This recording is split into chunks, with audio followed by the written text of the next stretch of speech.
नष्ट कर दिया है। हमारी रक्षा करें भोलेश्वर। हमारे यज्ञ, तप और आश्रमों को नष्ट करने के पश्चात अब वो हिमालय राज पर भी आक्रमण करने के लिए आगे बढ़ रहा है।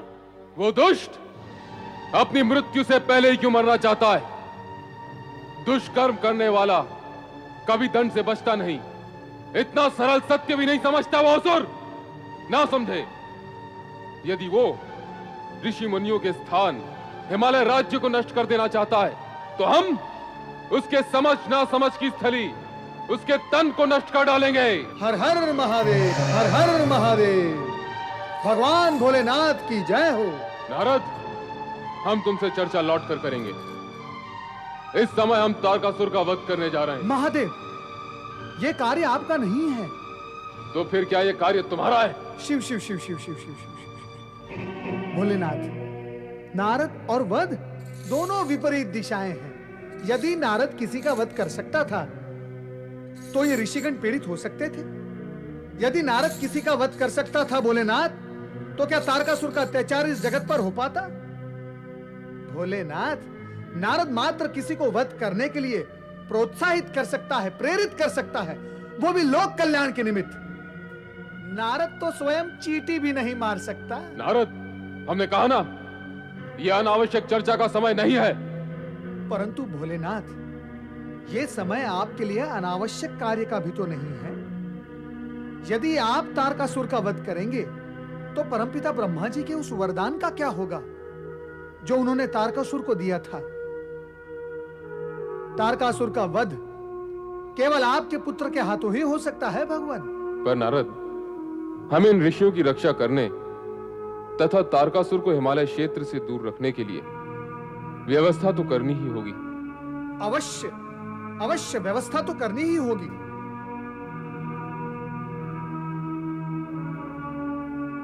वीरभद्र!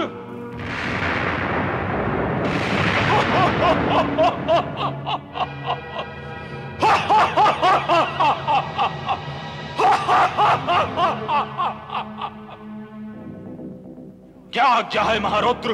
वीरभद्र, तुम शिवगण को लेकर जाओ और तारकासुर को ऐसी शिक्षा देना कि वो ऋषि मुनियों और निर्दोष प्राणियों पर अपने अत्याचार बंद कर दे। पर सावधान, उसका वध नहीं करना, केवल उसको शिक्षा देना। जाओ, ऐसा ही होगा भूत भवन। हर हर महादेव, हर हर महादेव, हर हर महादेव।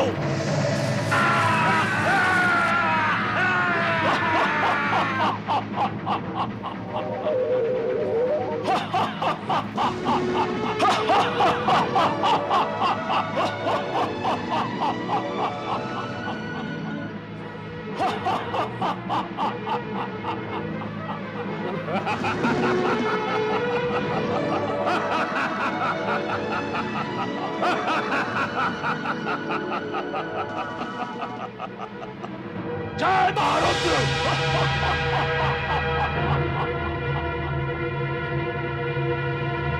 जय महारुद्र!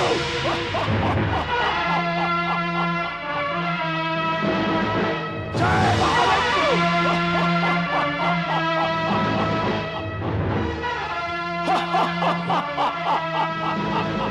हर हर महादेव!